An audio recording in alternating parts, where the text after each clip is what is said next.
Baghdad کے قریب ایک پرسکون صحرا کا منظر، جہاں بھیڑیں غروب آفتاب کے وقت چر رہی تھیں کہ اچانک وہاں سے خلیفہ وقت ہارون الرشید کا گزر اپنے چند ساتھیوں کے ہمراہ ہوا۔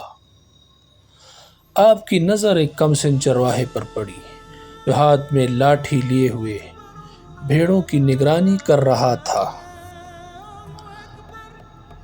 آپ اس چرواہے کی طرف مخاطب ہوئے اور اسے آزمانے کے لیے کہنے لگے کہ تم ایک بھیڑ مجھے دے دو اور اپنے مالک سے کہہ دینا کہ اسے بھیڑیا کھا گیا۔